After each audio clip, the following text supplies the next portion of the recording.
सरस्वती जी और उनकी बहू रश्मि के बीच एक दिन बहस छिड़ जाती है।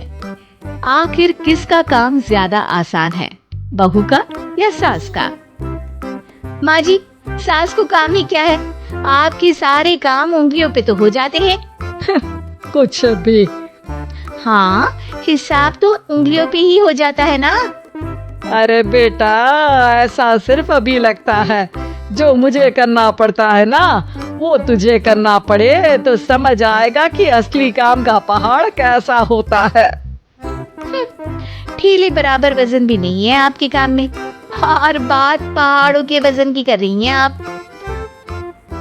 तू ऐसा करती ही क्या है घर में बेटा, ये तो बता मुझे।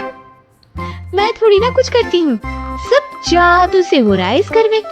अरे एक दिन मेरा काम करोगी तो समझ आएगा। Okay okay, shut up. कल से मैं घर के काम करूंगी और तू मेरी जगह हर चीज का हिसाब रखना, ठीक है? ठीक है, ये भी कर लेते हैं। ये सास बहू की डील के बारे में रश्मि के पति अमन को नहीं पता था, और ना ही अमन के पिताजी सुरेश जी को। पर गेहूं के साथ साथ जैसे घुन भी पिस जाता है, ये दोनों भी पिसने वाले थे। सुबह अमन उठकर रेडी होता है ऑफिस जाने के लिए, तो पता है उसके कपड़े नहीं निकले हुए हैं। अरे रश्मि, तुमने मेरे कपड़े नहीं निकाले? अपनी माँ से पूछो ना, उन्हीं का काम है ये। अमन अपनी माँ के पास जाता है। अब मेरे कपड़े आज आप देने वाले हो क्या माँ? हाँ, देना तो मुझे ही चाहिए, पर तेरी बहू ने कपड़े धोने ही नहीं डाले, तो कोई भी धुला हुआ कपड़ा नहीं है बेटा। हैं? ऐसा क्यों? कपड़े तो धोने आप ही देते हो ना माँ?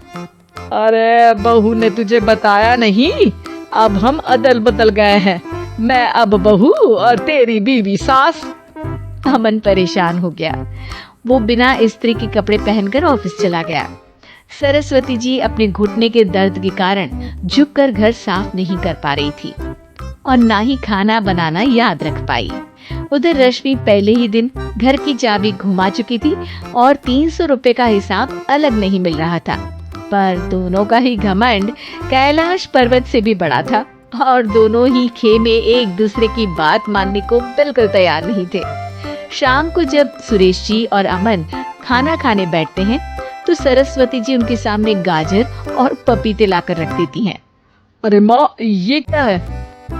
ख्याली पुलाव के साथ सलाद। माँ जी खाना बनाना भूल गई लगता है।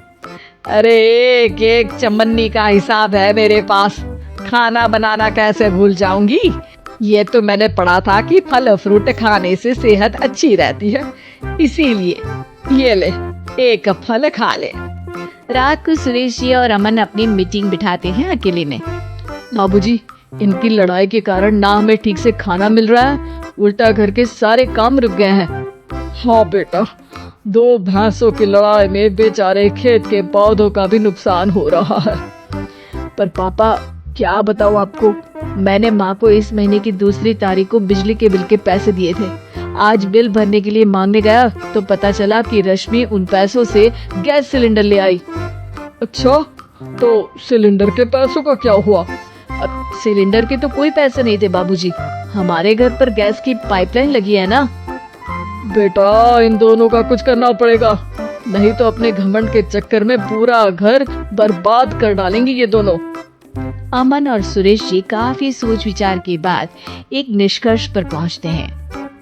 रात ही को दोनों अपनी पत्नियों की अलमारी से नई साड़ी निकालते हैं, और सुबह जब रश्मि और सरस्वती जी उठते हैं तो देखते हैं कि दोनों पति साड़ी पहनकर चढ़ाव पर सब्जियां काट रहे हैं। अरे ये सब क्या हो रहा है? क्या हो रहा है मतलब? आप दोनों अदल बदल हो सकते हो तो हम क्यों नहीं? अरे क्या मतलब?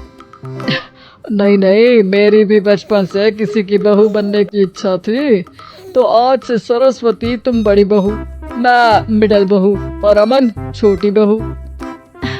अरे लेकिन सब घर पर बैठ जाएंगे तो कमाएगा कौन? ये घर कैसे चलेगा? अब वो तो भैया या बाकी लोग जाने, अब हमने भी अदल बदल कर ही लिया है तो कुछ नहीं हो सकता। रश्मि और सरस्वती जी को समझ में आ जाता है कि उन दोनों की आपस की डील की वजह से इन दोनों को बहुत तकलीफ हो रही है और उनके ईगो ने दूसरों को कितनी यातनाएं दी है। अब असल में माँ जी आप सही थी, सास बनना बहुत मुश्किल है। अरे हाँ बेटा, और तू भी, मुझसे तो नहीं हो पाया सब घर के काम, वापस बदल ले क्या? हाँ हाँ बिल्कुल माँ जी, और अब आप दोनों भी बदल लीजिए, कोई आ गया तो आप दोनों को देखकर क्या सोचेगा। अच्छा है, आप दोनों के समझ में ये बात तो आई, मैं फटाक से कपड़े बदल लेता हूँ। अरे रुक जा बेटा, एक फोटो ले लेती हूँ तेरी, मेरी बेटी होती तो तेरे जैसी ही दिखती साड़ी में। और मेरा फोटो नहीं लोगी?